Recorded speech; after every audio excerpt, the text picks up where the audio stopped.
Something I personally see a lot of players questioning is how the infection works inside of Piggy. In today's Delirium theory, I'm going to be telling you how the infection works, as Delirium has actually answered that question for us. So make sure you subscribe and let's get into this. So I will be explaining how the infection works from taking the cure or getting attacked right to the end and becoming infected. So let's start off with the start. We know that as soon as you actually know that you're becoming infected, you don't feel any change all of a sudden. You just feel probably a little bit ill, as shown with Bunny. How Bunny already knows she's infected, but she just needs to lie down for a bit before continuing on in the metro. We know this due to her obviously not being active in the chapter and being sat against a wall and then telling the player she is infected. Now, carrying on from this, Bunny, we're going to be using Bunny for this whole video because Bunny pretty much is a step-by-step of the infection. Bunny then gets up, right? She gets up and she starts walking around and then she is immediately hallucinating.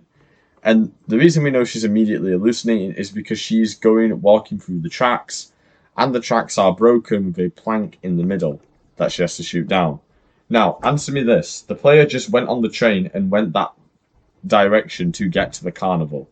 Excuse me, sorry. This takes place right after the player has left. Like, literally, the player just leaves and then Bunny gets up. So, how would the player get by there? Very, very simple. That's an hallucination. Bunny's seeing things. So now we know that in this stage of the infection, you're going to start hallucinating. Probably TO trying to control you. This probably isn't the infection. It might be the infection, actually.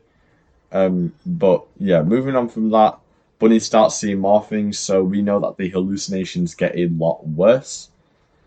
And then we also know that Bunny is attacking other infected. We know that these are actually infected, so that's not Bunny hallucinating. These are actually infected. So yeah, other infected are still attacking her, even though she is infected. She's not fully infected yet. And carrying on with going through a portal in a chase with a twisted version of her sister Brella, who is a hallucination. So hallucinations are getting a lot worse as the infection goes on. She's literally seeing a portal teleported into Delirium.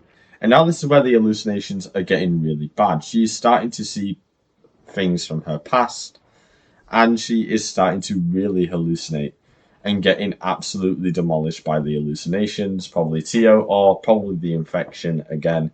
One of those is what is happening. Now, the main thing that we learn in Delirium is how the infected and why the infected actually attack other people. So we're going to skip through because pretty much all of this is hallucinations. And then right to the end of Delirium where she meets up with Sheepy. Now, we know that Sheepy is infected because of the forest. We saw her there before we even met Bunny. So she is infected, we know that. So how on earth did she become uninfected? Well, plot twist, she didn't, because at the end of Delirium, both of them are infected walking off through the path. Now, the reason they're doing this is because we learn in this chapter that other infected will see other infected. So infected will see other infected as survivors, and infected will see survivors as infected. So what's actually going on is, let's use this as an example. You pull up to the house and Penny will see you, right? Penny sees you, and Penny's like, hold on, an infected just broke in my house. Let me get rid of it real quick. And Penny will go ahead and kill you or try to kill you because she thinks that you're an infected, but we know that she's actually infected. To be fair, it is very, and I mean very confusing. The only thing that this doesn't answer is why on earth does Badgie not attack Mr. P, and why on earth does Coley not attack Willow?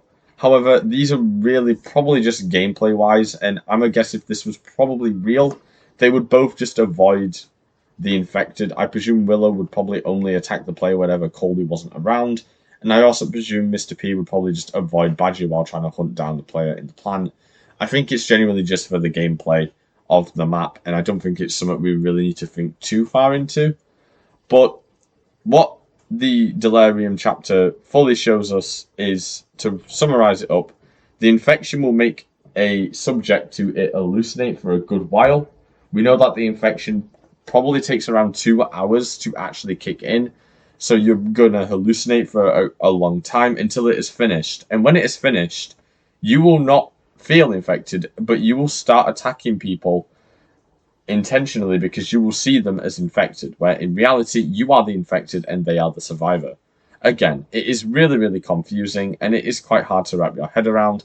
But at the end of the day, this is how the infection actually works, and Delirium has shown a lot about that. Anyways, that's going to be it for the video. Another short one here. But yeah, I hope you guys did like it. Let me know if I should do more theories. I think that's pretty much it for Delirium. There is quite a lot to go into, especially with the areas that we went in as Bunny. But I highly, highly doubt that anything is going to be dropping huge lore points. However, if anything else is found, I will definitely do another video on it and talk about more with Delirium. But I will see you guys in the next video. Goodbye, guys. See you later.